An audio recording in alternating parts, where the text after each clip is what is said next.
Boy walks deer, gut tells neighbor to film it. Greg had moved to Minnesota in his late 20s with his wife Cheryl, who was pregnant with their first child. What attracted him to Minnesota was the seemingly endless physical features that the state boasted. After settling in, he bought an old restaurant and renovated it, turning it into a beloved diner that soon became the source of his livelihood. As far as he was concerned, life was perfect. The week that it happened had been as typical as any for Greg. As was his routine, he woke up at 5 and ran through the day's logistics before making breakfast for his family. With everything done, he got dressed and stood by the kitchen window to take in the sunrise as he sipped his coffee. The first thing Greg heard was a scream. It was not from someone getting hurt or scared, but a shout of excitement. A giggle followed through, then some laughs. Mornings in Greg's neighborhood were always quiet. So why was this particular one different? Greg put his coffee aside and stepped out of the house. What he saw made him cock his head back. Before Miles was a small deer peacefully walking as it grazed. The boy was walking behind it, interested in what the deer was doing. A smile took Greg's face. It wasn't abnormal for kids to watch or even play with deer, especially ones as young as the one before Miles. He returned to the house. The next day was no different. Greg heard the kids screaming and yelling, and when he hurried out, Miles was walking behind the tiny deer.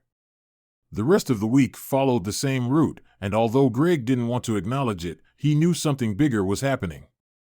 By Friday, Greg knew he had to uncover what was happening between Miles and the deer. He'd planted a camera on his garage door the previous day to learn what the 10-year-old was doing.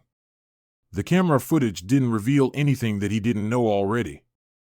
Miles would walk around with the deer every morning at 7 before leading it back to the woods. Greg woke up earlier than usual that Friday morning. He ran through the day's logistics and made breakfast by 6. With a steaming cup of coffee in hand, he stood in the kitchen window, waiting for Miles and his friend to come out. Minutes passed with nothing consequential happening. But as the clock neared 7, kids flocked out of their houses to wait for Miles, who had become some sort of rock star. A minute passed, and Miles didn't show up. But as the second minute came to a close, he emerged at the furthest point of the neighborhood, the deer beside him as they walked from lawn to lawn. It was then that Greg realized what the boy was doing. He rushed out of the house, hurrying to Miles before it was too late. He's feeding the deer, Greg thought as he finally neared the two. He slowed down so as not to spook the animal. But the closer he got, the more he realized what was truly happening. The deer's eyes were like none Greg had ever seen. Miles had been taking his time in the morning to help the deer find grass patches because it was blind. Greg's jaw slackened at the revelation, and he took a step back, still unsure of what he'd learned. His son had shown a special quality that few possessed. But now it fell on Greg to do something about the situation. As much as his son had done, he didn't have the resources to help the deer as an adult could.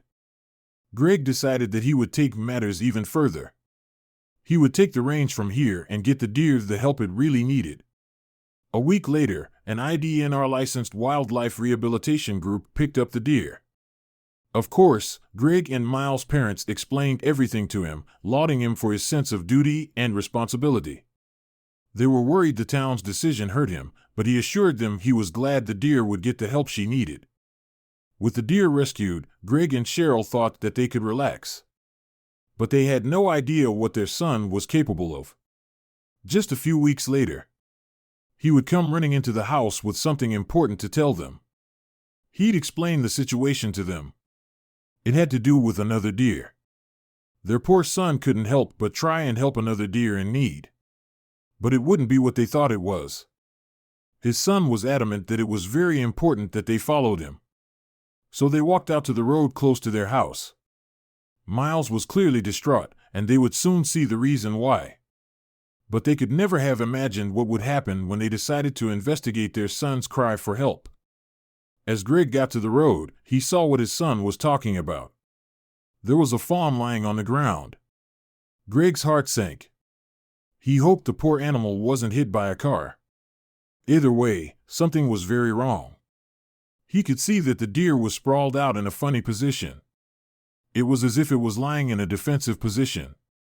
But things would only get weirder. The poor fawn was on the road all alone, and if it stayed there, a driver might not see it until it was too late. The family guarded the fawn while they thought of a plan to save the animal.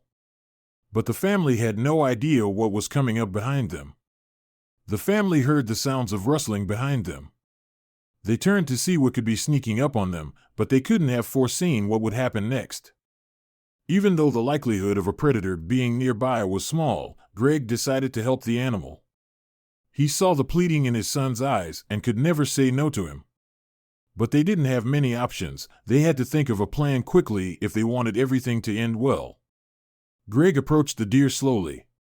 He knew it wouldn't hurt him, but he didn't want to spook it either. He had to get close enough to take action. The deer was now in Greg's arms. He started moving across the road with the animal when it started to struggle against him. He knew he couldn't drop it now. It could get seriously hurt if it hit the asphalt now.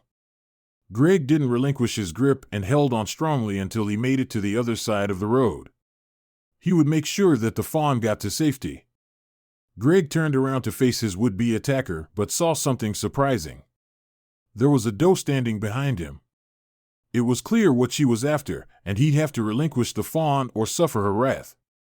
He slowly lowered the baby, and it ran toward its mother. Now they were together, and it was safe. The mother and fawn stood side by side. The mother was smelling her baby, making sure that everything was okay. Greg just hoped his scent on the fawn wouldn't complicate things. He'd heard of that happening before. Mothers in the animal kingdom can abandon their children if they smell anything foreign, like the scent of a human. The family stood in silence as they watched the moment that they thought was beautiful a second ago. But now they were worried that things would take an ugly turn. Thankfully, after a moment of deciding, the mother licked her child, and the two bounced off into the trees. Greg was proud of his son for helping out two animals that wouldn't have survived without the aid of humans.